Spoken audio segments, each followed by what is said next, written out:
नमस्कार, मैं ज्योति श्रीवास्तव। आप देख रहे हैं सी न्यूज भारत।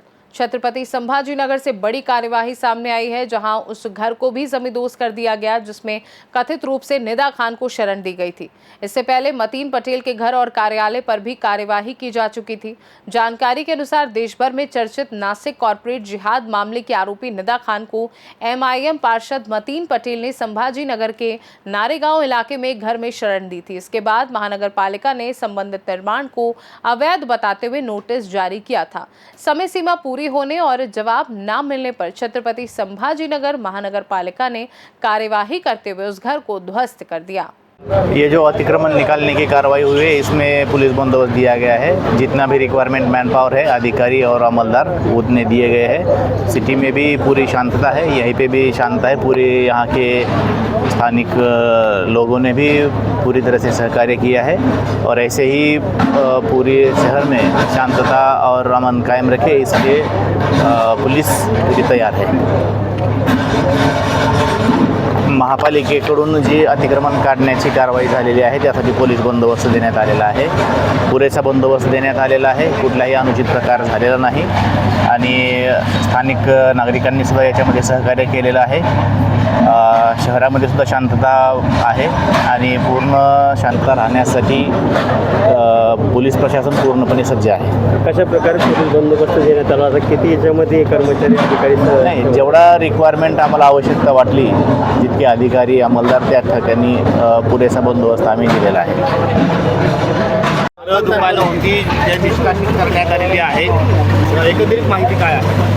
जी कारवाई आज आपण सकाळी सुरू केलेली होती, ती कारवाई प्रामुख्याने 2 भागामध्ये शहरातील आहे। एक नारेगावचा जो भाग आहे, त्या भागामध्ये एक रहिवासी घर, 6 वाणिज्यिक आस्थापना आणि एक कार्यालय, हे अशा पद्धतीने आपण तिथे निष्कासित केलेलं आहे। आणि आत्ता आपण जे आहोत ते कौसर कॉलनी, हा नारेगावचाच एक भाग आहे, परंतु कौसर कॉलनीमध्ये आपण एक राहतं घर जे होतं त्या ठिकाणी कारवाईसाठी आलेलो होतो।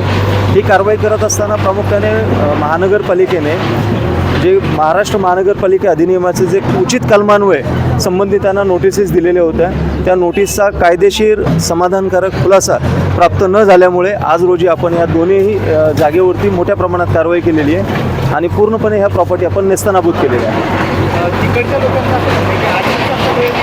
तरी पण ही कारवाई करण्यात आली आहे। नाही, त्यांना त्या जे काही आदेश कायदेशीर आदेश प्राप्त झालेले होते त्याचा कदाचित त्यांना अर्थ उमगला नसेल, मात्र न्यायालयाने त्यांनी जे मागणी केलेली होती 15 दिवसांचा कालावधी द्यावा आणि ह्या कारवाईला स्टे द्यावा, तर ह्या दोन्ही गोष्टी माननीय न्यायालयाने फेटाळून लावलेल्या होत्या। स्टे दिलेला नव्हता आणि जो कारवाईसाठी दिलेला कालावधी आहे तो पण योग्य असल्याच्या बाबतीमध्ये निरीक्षण माननीय उच्च न्यायालयाने नोंदवलेलं होतं आणि त्याच्या आधारे आमची जी काही शेवटची अंतिम नोटीस आम्ही दिलेली होती, ती अंतिम नोटीसचा कालावधी संपुष्टात आल्यामुळे आज आम्ही ही इथं कारवाई पूर्ण केलेली आहे। याची निष्कासित करण्याची कारवाई पूर्ण झाली आहे का? हो, आज आम्ही ज्या ठिकाणी नोटिसेस दिलेल्या होत्या त्या भागांवरती जिथे जिथे नोटिसेस दिलेल्या आहेत खुलासा आलेला नाही आहे, त्या ठिकाणी कारवाई आज आम्ही पूर्ण केलेली आहे। पण तिकडच्या म्हणजे विरोधी पक्षनेते ते म्हणतात की आता ही जी कारवाई केली आहे, तर तसंच जे काही प्रकार आहे तो सत्ताधारी पक्षातल्या नगरसेवकांमध्ये सुद्धा आहे, तर त्यांची सुद्धा घरं आणि त्यांची जमीन जागा आहेत त्या जमीनदोस्त करणार असतात। सगळ्यात महत्त्वाची बाब अशी आहे की महाराष्ट्र महानगरपालिका अधिनियमाचं जे